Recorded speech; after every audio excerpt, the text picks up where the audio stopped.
11:30. We got lunch to eat, everybody. Hey!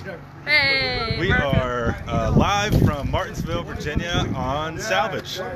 In the sun. I'm grateful for this sunny day. I'm not complaining at all. Maybe let's get Grayson. So does anyone notice anything weird about this house? This beautiful house behind us? Not there. Let me pan up.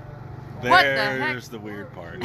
There's no roof. This is not a movie set. This is a real house that suffered a fire New Year's Eve, and thankfully the family got out, their pets got out. Absolutely. But the house is condemned, unfortunately. So yeah, and it's soaked. It's pretty. You got fire remnants. Something I've seen before as a firefighter for 3 years. Pretty wild environment in there. You can see where the firefighters fought it, and it was a pretty big blaze apparently. Yeah. Hey from Maine. Thank you guys for telling us where you're from. Yeah. Or watching from. Bob. That's right. Bob's here. He was on the last one, I think. Cindy from Maine. So, yes, we are in the middle of Salvage. It's a 1938 house. Built by famed architect William Roy Moore. And there's Robert. Robert. They're in the background. This guy. Architect Ashley. William Roy Wallace. And this is owner Ashley. Hey there. If y'all come around, give us a little idea of what this structure is all about. Well, it was designed by an architect who's famous in North Carolina and Southern Virginia. Right. And the house is a pretty faithful reproduction of a colonial Georgian house. The interior's got a lot of Greek Revival motifs on the interior trim, and we're saving a lot of that stuff. There's cool head moldings that we got over the doors. There's Ted! Also saving the stair railings and the balusters, as you just saw Ted just harvested a bunch. Somebody's still working. Yeah, we're getting a lot of good stuff out of, that have a bad situation, and saving what we can for the family that suffered the loss, and also getting some for salvage and for other people that we'll sell in the future. So we're making the best of the worst situation, right? Sure. Yeah. So what's go ahead. Come back for the brick, right? Are we going to try to come back for the brick? Well, the last tomorrow, depending on how much time we've got, we're going to start. I'm going to mess with the brick a little bit. I've got a meeting a subcontractor here later on today about harvesting the rest of it. What's so special about this brick? Well, it's all handmade brick, and I think it was it's very oversized. So it's a pretty much, I think it was custom ordered brick. Wow. They're massive. I mean, I got to figure out if it's harder than the mortar, and that's kind of the key on salvaging brick. If we can get it, it's a brick veneer structure, meaning there's a wood structure inside of it. So we might be able to harvest a bunch of brick. Somebody else could build another house out of it, which would be ideal. We'll have to see. We'll find out tomorrow afternoon. I think is how well it's going to come apart, and then we'll see how many we can get out. Yeah. Ashley, do you want to say anything about how the fire started, just real quickly? Well, it started apparently. It was a conduit to an outdoor spotlight in the back of the house. Watch your spotlights, people. Check your spotlights. All your electrics, yeah. Especially really Use spotlights. So who knows what happened there, but it happened pretty quickly. Clark, our producer, real quick said, "Get back to work." Oh. What do you have to say to Clark? It's lunchtime. Yeah. I haven't done much, but my hands are dirty. He ain't the boss of me. No, right. But yeah, so the fire the roof started is gone, in the attic, right? Well, attic, which is really a third floor walk up. You guys could walk up there if you we want will. to. We'll show them here in a second. Pretty nice view from up there right now. Yeah. It's interesting. After the fire and all the damage, they came in and they removed the whole roof off because it was so heavy that they didn't want the house to collapse. Because there was still an idea that you might have been able to salvage the whole house and rebuild. But with all the rain, the water from the fire department to put out the fire, a lot of damage. You start calculating what it takes to rebuild a house like this in the fashion that was built in 1939, and you find out pretty quickly that it doesn't make any sense. I think that's what when the price tag comes back, you realize how much more expensive it is to build today than it was back then. Right. If you could even get the elements, which you couldn't. Yeah. Most That's all the architectural details that makes this house so special. Is what also makes it so hard and so expensive to reproduce. Absolutely. Yeah. Let's go inside real quickly. Yeah. Take a look around, guys. Cool. I'm going to have lunch. Do it. Thank you so much. Sure. So for those of you asking, Grayson is here finally. Oh, there she is. Oh, yeah, I'm back finally. She's been absent. Hey, Ted, thanks for asking. Janice real quick says, Janice. where's Ted? Right Checking here. on his haircut. Oh, Look at that haircut, huh? it's just like I popped out of bed. Your hair team is strong, man. Strong. So we are going to get a little tour of this house. Come on in, everybody. I was just getting started. There's Grayson. So I'm gonna follow you around a little bit. So this is what we walk into. We have already salvaged the stair rail. What's your step on the stair? You got some warpage going on. There were these beautiful trim pieces, pediments around these 3 doors. We've pulled those off already. Let's go. This is a cool room, real quickly. This Sure. is cypress walled room, apparently original. This was I believe a signature of the architect. So because cypress loves water, right? So the wood supposedly should be fine. We're going to try to salvage some of this, which is reminiscent of the Heartland South, or the the Lava Rock mansion we did up in Glenside, Pennsylvania. A lot smaller scale though, for sure. So whole room paneling. That'd be interesting. Not much else. Yeah, let's go up and work our way down, or work our way up, either way. This is a 3-story house, I believe. The 3rd story was what was on fire, basically. So there's like. So we've already salvaged all the doors up here.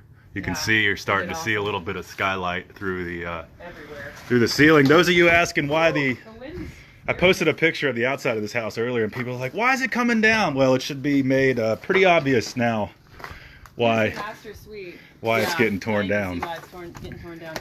So, yeah, it happened New Year's Eve, and she said that she came up into her bedroom to like cut the light on or something, and her wall felt hot. And at that point, they could already tell that the fire, which had started up in the attic, had started creeping down through the walls. Like Margaret mentioned, this is a wood framed, or the interior of this house is wood. Probably balloon structure, which transfers fire like crazy. Absolutely, yeah. We've seen that before. So, yeah, Mike Marcucci's watching real quick. Mike, hey, how you doing? I miss you. But I'll pan around the master suite here. You can see there's a lot of, get down low. I mean, that's what's now the roof. What is the floor of the 3rd floor? Yeah, and here's some of the roof. Yeah. So I mean, look at this. It was beautiful slate roof. It didn't come down during the fire, but it was finished off on purpose to keep the exterior walls of the structure from collapsing or being compromised. We can go up. Yeah. This is here real quick. You can see some fire hose. It looks like, and it's burned in a section. It looks like they may have gotten overran, or they left it behind for some reason. But this was probably a pretty intense fire to fight. So here we are. This would have been the attic. Walk-up attic. Really nice. Walk-up attic. That window would have been good to salvage if it survived. So yeah, you can see right there where the roof was. On that chimney there, and same on this chimney over here. All the floors are, I mean, what's burned is burned, and what's solid is still pretty solid. You know, this house was really well built, but on that point the fire had a lot of yummy wood to feed on, so it was this would have been a pretty intense blaze to fight for sure. But yeah, it's nice having Tay here, because he was a volunteer firefighter and understands the obvious safety measures that need to be taken before we can even enter a structure like this. And I mean, I hope you guys know that we've made site visits before, as well as obviously this morning we've been here all day, so we're not just walking willy-nilly. Right. As you can see, the floor, the big thing, if going in a structure, 2 things happen when they're fighting fires. One, the building is saturated in water, obviously from the fire trucks, the act of extinguishing the fire.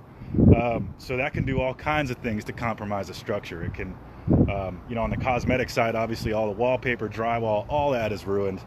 And if it sits for a long enough time, it will soak into the wood, compromise the structure of the floors and the ceiling, and at that point it can become very unsafe. This happened New Year's. It's middle of February now, so it hasn't had a lot of time to do that. It's been raining for the past few days, but it's nice today. But definitely, if you for some reason find yourself trying to explore a structure that has been burned like this, take a broomstick or something and really what they call sound the floor. You want to tap ahead of where you're going to walk, so you know what you're about to step on is solid. So that's a little do you guys want to see like the structure? This is kind of cool to see how this house was built. Yeah, so walk us through that. Well, I definitely don't know, but you can easily see here's a brick house with the wood. I keep saying framed. It's like a wood house framed with brick. Yeah, it's like a brick fascia. This was Robert was saying. These bricks are put like your phone or hand. Yeah, like here's an iPhone. These bricks are huge. They're probably 4 inches wide. This is the top, obviously. Yeah. So it's a cool pattern too. They think what she was showing me earlier on the outside of this fascia board and the other side of this wall was the socket. I mean the. Oh, this is where it started over here. I don't know how. Do you know? Could you speak to anything about how they determine where a fire started? Yeah, there's ways to tell. If obviously, the worst part burned of the house. It's like it caught fire and then moved. Yeah. Well, it's been a bit since I've been to Fire Academy, but if an accelerant was used, that's usually a dead giveaway. You know, if it was an arson case, it's sort of like, oh, well, that's where they poured the gasoline. But electrical fires can be confusing because they don't always look the worst where they started. Exactly. And that's like what you this case, said. Apparently. And then the structure has a lot to do with it too. If it's an old balloon structure, it can start down low but travel so fast up a wall or along a wall that there's really no way to tell. And that's apparently the case here, is that where the light was in that corner, I believe, was not actually the worst burned. I mean, some of the worst burned was over there. The floor is gone, basically. But so this is a quick pan shot from. This really looks like a movie set. This is crazy. The roof. Seeing the floors halfway missing. Yeah, I mean, this is. Not a lot of people get this sort of look. You guys are getting a premium blend here. But we can go off the front of the structure here. So, anything else to mention? Pull up your email real quick. Betsy sent us something. Here's our trucks. Here's the front of the property. I mean, it's a beautiful property. Got the show hauler, got our Hino box truck. We got some equipment from United Rentals standing by. Got a nice man lift over there. There's a lot of, as you guys saw in the beginning, there's a lot of beautiful stuff on the front of this building that we're here for 2 days. We're here for today and tomorrow. So there's a lot of. And maybe coming back for the brick. Oh yeah. So we're hitting interior first, and then we'll be exterior. The house is getting torn down. You guys can see by now why.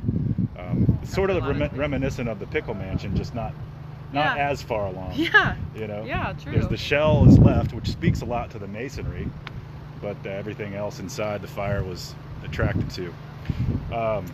So one thing I remember we got going on, we got a Valentine's Day sale. Yeah, that's all that's in the email. Yep, and so I believe that's online and in store. In store, no code necessary, just check out, and it's 10% off, called the Love Salvage sale, and it's good through this weekend, I think through Sunday.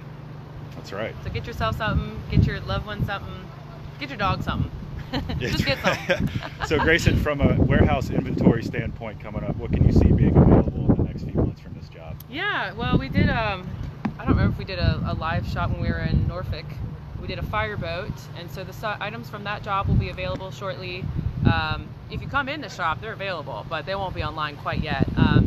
As well as a pick we did in Providence Fords. We were also alive there. That's right, that was really two weeks ago, I think. Printers cabinets and map cabinets. I actually flashed those up on the last stream. Hardware, yeah, okay, cool. Yeah, so they've seen those. I think that's kind of like the big stuff right now. Janice, the window behind Grayson is basically charred. I know, isn't it pretty? It's cool, but can't see it from here, but it's basically made of ash at this point. There's no, yeah, and the glass is gone, of course. So, yeah, there's going to be a lot of good, as we say, meat and potatoes from this job. A lot of good doors, a lot of good trim. You know, I mean, heck, the floors are amazing, but I don't think we're taking those. But yeah, this house has been through it. So Bob Nastasi's watching. Heck, the whole crew's. He's probably like, get to work. The whole crew's eating lunch right now, so we can only feel too guilty. In fact, we're going to hop off a little bit here and get some lunch. But maybe we go back through from the top down. For those of you just tuning in, we were in Martinsville, Virginia, in a 1939 house that suffered a pretty catastrophic fire. The family was fine. The family got out. The owner felt a wall when she went to switch on her lights, and felt the wall was real hot. So definitely something that was some good awareness she had, for sure. Tay, I should mention. Yeah. New homes have fire stops. I don't know if that's the technical term, but balloon construction for sure is outdated. Now the floors go all the way to the walls, which typically stop the fire from spreading. But I'm not going to get too into the family's personal effects. You can kind of see what's happened to all the rooms and whatnot. A lot of their stuff. Yeah. Able to save pictures and stuff. But I mean, this is a big. You know how big their family was? Is? I mean, there's 2 kids. 2 kids. 2 dogs and a cat. Which again, there's that. Do you ever incorporate finds into your own homes? Robert Turner asks. Oh yeah, for sure. I mean, you know, a lot of little stuff. Yeah, big stuff Way takes back time. in like season 1, I negotiated for an architectural freeze. Do you remember that Phoenix stained glass we salvaged? Same pick. It wasn't a salvage. It was a pick. Oh, okay. I don't remember it offhand, but anyway, long story short, it was the first thing I had to negotiate for, and I think it was on camera. And I ended up taking it home. I bought it. So that was like my, you know, usually I see this salvage before it comes in, and I salvage it, obviously, here, and then I have to inventory it when we get home. And after that, I am like, be free, little birdie. Yeah. Fly from this nest. I don't want to see you anymore. I don't want to deal with the salvage anymore. But left today, we got just some trim, I think. We're kind of getting to the end of the interior, but well, we'll start on this library. Yeah, we'll be in the cedar room. Will take a lot, but everybody's having lunch, like I said. So who wants to go spy on everyone having lunch? We'll take you right over there. Oh yeah, show us around what we got. Oh, here. If we got a second. Yeah. Our shop foreman Patrick just had his second baby. Yeah. His wife did, of course. The name here in Martinsville too. That's so, right. Yeah, congratulations to them. Congrats and to welcome Patrick. To the world. I remember the name Isaiah. I think that's his middle name. Or first name, but great name, and we're so happy for him. Excited to meet him. That's right. Yeah. Well, there's You guys Robert. still talking? We are still talking. We got a lot to already? say. Got a lot to say. Let's see. We got some doors in the truck already. There you go. Got some cabinet work. Got the stair rail, and here's everybody eating lunch. Just quite literally relaxing. What do we got for lunch, everybody? Mac and cheese, banana pudding. Yeah, This is a great part. How was lunch? awesome. What was it? We got Banana pudding. I ate Clark's portion. He's not a banana pudding person. Oh, there you go. You Someplace in the South, my you had grandma, double pudding. banana made banana pudding. What are you eating on, Ted? It's carb country up here. Oh Looks like. man, I'm hungry. All right, everybody. Well, Grayson and I are going to get some lunch. You're getting the real behind the scenes now. Look at this craft services right now. Yeah, dude, we are spoiled rotten. But anyway, thank you guys for tuning in. Sorry we didn't get to a whole lot of your questions, but we're in the field and there was a lot to cover. So we were happy, though, to bring you a little behind the scenes look on what's going on. Now, hopefully, everybody is aware why the house has to come down, and you know, we're doing the best we can. That's We're right. here for 2 days. That's all you can do. We love you guys. Be safe out there. See y'all. See you next week.